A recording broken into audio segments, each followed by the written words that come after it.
I want to reinforce the things in you that you already know, but we need constant reminder of to make sure we do them what? 100% of the time. We knew trial close was important, right? So why did we train it again? So that we don't do it 80% or 90%, but we do it how many times? 100%. 100% is where we put our potential. All right, so we're starting this thing because our goal is not just to make the sale, but our goal is to maximize our profitability, right? And of course, we want to create excited, loyal, lifetime customers. So I would say, this terrible smiley face, but I want the sale, I want the money, and I want a loyal, lifetime customer, and I want you to feel good about what you do. Isn't that what we're doing for this for? So some people would say, my job is to sell cars, and I would tell you your job is not to sell cars. I would tell you your job is to walk the customer through the buying process until they feel comfortable buying. What's the difference? What's the difference?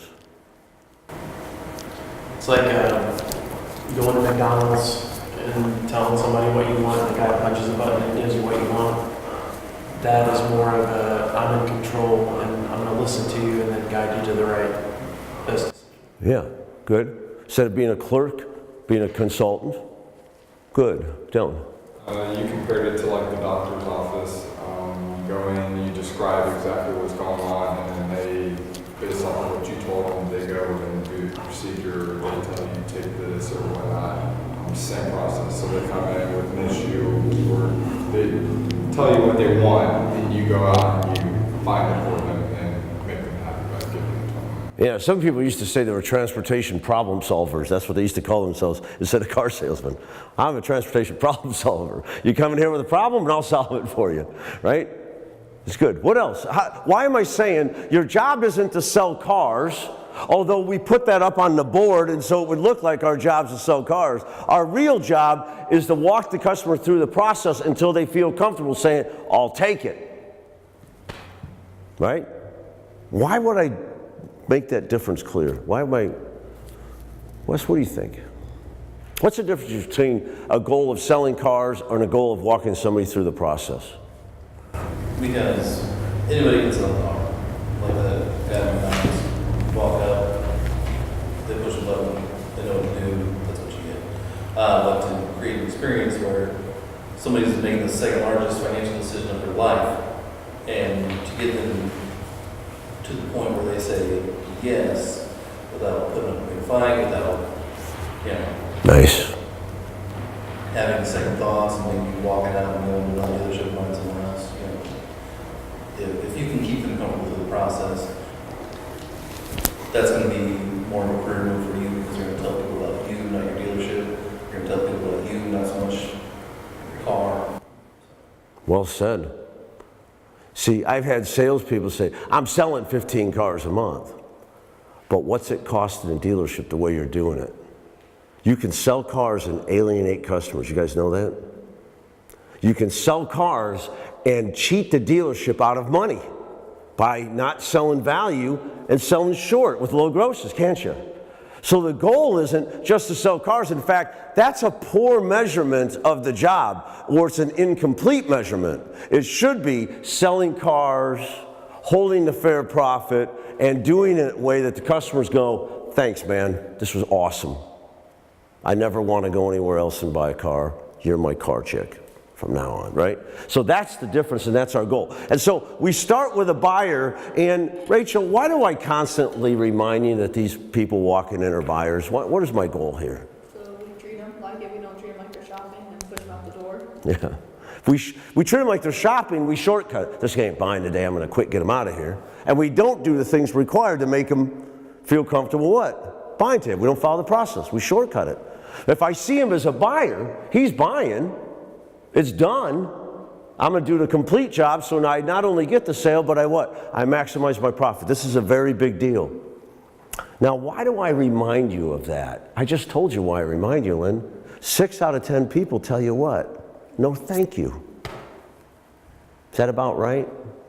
If you're closing half your people carry, that means 5 people out of 10 are telling you what? Sorry, don't like you, I like him better, like them better. Nah. right? So if constantly I'm telling you everybody's a buyer and you're not selling everybody that comes in, you're being reprogrammed by the people who don't buy from you that what? Everybody's not a what? Buyer. And then when they don't buy from you right away, we don't follow up with them because we write them off as a shopper. 87% of those people, guys, are going to complete a purchase.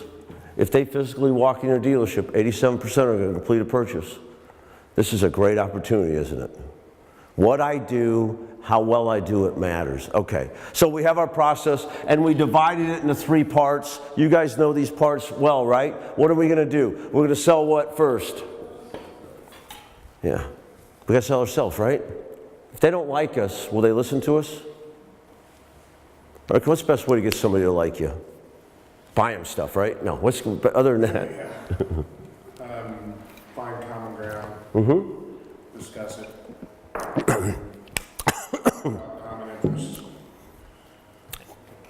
Find common ground. What's another way, Lynn?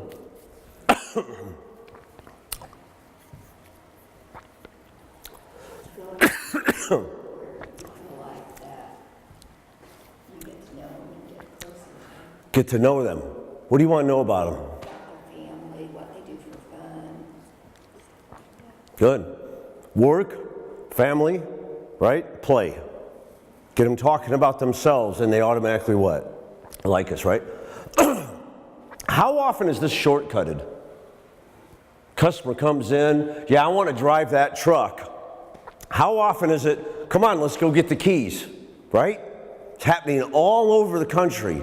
Hurry up and make the sale. We're different, aren't we? We're saying, absolutely you can drive that. Come with me, right? And we're going to take some time to build that. What happens if we don't sell ourselves here? Then it's only about 2 things, the car and the what? Right, the money. And you're going to lose. All right, and then we do what? We sell the car, right? Well, they came in to buy a car. They want a car. They probably chose our car. They were online for how many hours? 16 hours, 63 days, so they've narrowed it down to our car. So why do I have to sell the car if they narrowed it down to our car? To make sure to remind them this is the right car, how it's going to change their life, it's going to be the best thing they've never wanted. I love that. Change your life, right? It's not the car they're buying, it's a lifestyle, Rachel said, right? It's going to change their life. Remind them that. What else? Can I tell you something? I bought my motorhome. I found it online. I searched. I was online for more than 63 days and more than 16 hours. I searched and searched and searched for the right one. I found it. I went in, right, and I bought it. And I was telling my wife, well, I'm going to have to save up and we'll buy some new seats because I want a power seat. And I'd like this, and I'd like a power awning, and I'd like these things. So we go to pick it up, and guess what it had? It had all that stuff. I negotiated a deal with them, not knowing it had what? All those features. You know what I was thinking? Thank God I didn't know. I would have paid more. If I knew it already had the power seat, if I knew it had the power awning, I would have paid more. Selling the car is building value in the incomplete car so that they do what? Pay all the money. We take it for granted that all these cars have this stuff today, but they're upgrading 2, 3, 4, 5, 6, 7 years. They don't know all these features that are standard now, right? And if we don't show them to them, was there any value in them? We wonder why grosses are weak, because a lot of times many salesmen, not any in this room, will get in the car and will show them the dash and how to hook up their phone, and then we'll take off driving. And they buy, so we think we did our job. Of course, I had to bump the trade $1,000 to get it done, but I did my job. I sold the car. No. If you're not doing a full exploration on that car, you haven't done your job, have you? That's the difference between selling a car and following the process. You guys with me on that? How important is this stuff, guys? And when you're out there every day, it's hard to remember it because you have to make choices every day, every minute, don't you? All right. So build value and desire in the car. So they love me. They trust me. I'm their counselors. You said like their doctor because I've listened to them. I pulled the car and I've done a great job showing them the car, how it fits their life and going to make their life better. And if they want it now, if they say, I love the car and I love you and I trust you, working out the numbers should be what? Should be easy. Now, the 3 tools we're talking about today fit right in line with this because we know some things about the customer when the customer comes in.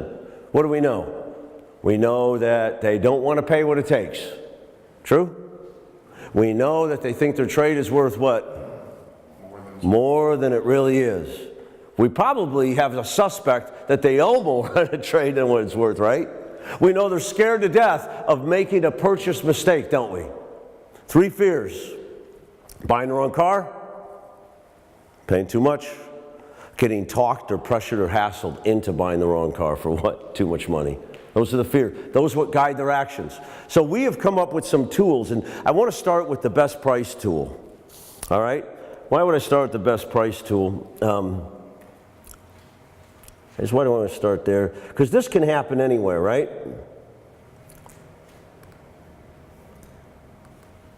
Who gets asked this question? Anybody got asked this question so far this week? What's your best price on that? Either over the phone or on the lot or whatever.